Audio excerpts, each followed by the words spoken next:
vocês como é que tá a manhã hoje, tá? Olha só, galera, caiu uma chuva, fechou o tempo. Muita chuva, muita chuva. A marca da praia, né, se fala. Muito fechado, ó. Não chega mais. Eita, meus amores. Boa terça-feira pra todo mundo, que depois se abençoe.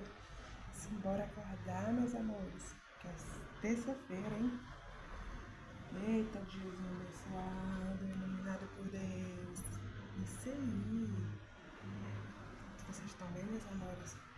Tá tudo bem? Ei, Sandra, como eu te falei, ó, na hora que a gente estava em ligação, chovendo, meu preto.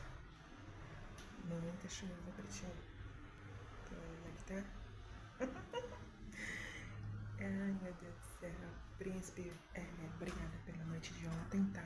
Foi maravilhoso. Melhor do que isso, impossível.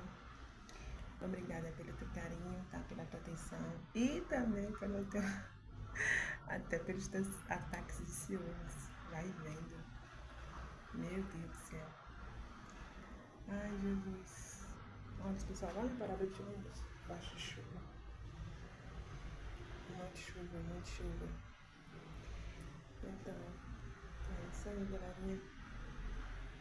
Vou finalizar aqui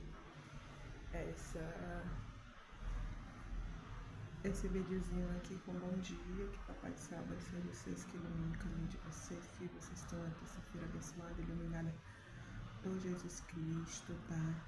E Sandro, eu não desliguei, tá? Você que tu vai ver o vídeo vai vir correndo no meu privado, então não desliguei, foi que caiu a ligação, começou a chover, já viu. Então, obrigada, tá? Por ontem, de madrugada, por hoje de manhã, pouco tempo, né? Como sempre, tudo ao meu lado em todos os momentos, né? Isso que faz a diferença entre tantos que ficam falando comigo, conversando, né?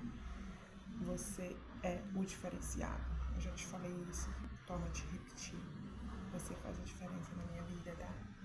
Beijo, beijo, beijo, beijo, beijo, beijo. E até daqui a pouco. E galerinha, tenham uma boa terça-feira pra todos. E fui!